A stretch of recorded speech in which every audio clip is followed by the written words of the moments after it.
I want everybody to know that he was such a loving and kind and giving person, and always was.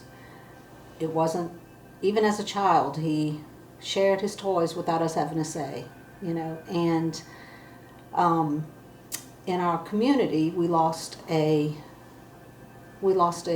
police officer in the line of duty, and he helped organize a fundraiser for that. He would give the shirt off his back, be it financially, if you needed help building something.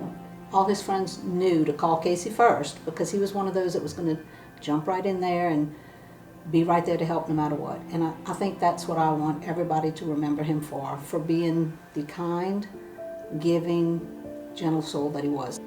I tell people Cayce was not the best athlete. Cayce, and I've told the story 100 times, Cayce was not a star. He was not the best athlete. But in life, if you surround yourself with better people, you become better.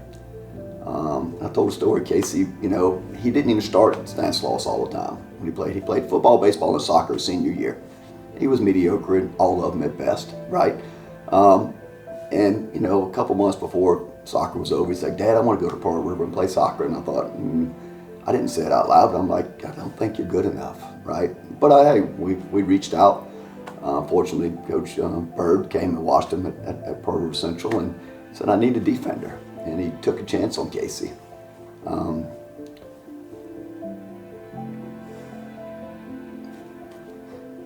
But Cayce excelled. Cayce started all but one game. He was the team captain for 2 years, and he was the leader of the team. He was Coach Paul said he was the moral, physical, and spiritual leader of his team, and he could count on Cayce to do that. Mm-hmm. One of the last games this year, we were up here and we had Cayce's little boy with us and his little girl. And during halftime, they got out on the field and was playing, and his little boy said, "Yeah, I really want to play on this field that my daddy played on." And I said, "Well, buddy, I hope you do." I said, I hope lots of little boys get to play on this field that your daddy played on. So it's special. It's just special. Yeah. And I would, as long as I'm alive, again, I want to come up here and talk to every teen about being a better person.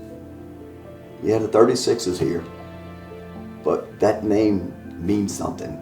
Not that he was an All-American, not that he was national player. Pro athlete. He was a normal person like you that touched a lot of people by just doing good things, right? That's the story, and that's what we want to say.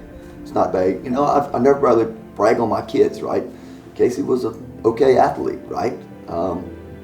But I could brag on the person he became. My oldest son's a musician. He's a great musician. I can brag on that, right? But they did it on themselves. So the story is not about Cayce Seal. It's about being a better person and doing the right things in life and making the world a better place than you found it. Again, we have, so many kids and parents, and their lives are so tough. They come here, they struggle. But there's hope. At the end of the day, there's hope. It doesn't cost anything to be kind. It doesn't cost anything to be a friend. It doesn't cost anything to have loyalty. It just takes time from yourself to give to others. And again, as we plant the seeds to the generations coming up, future generations, it's the message of giving back more than you're taking. Make the world a better place when you leave than you found it. Make Pearl River a better place when you leave than you found it. Because if we all did that, just think how great the world would be if we all tried to be better.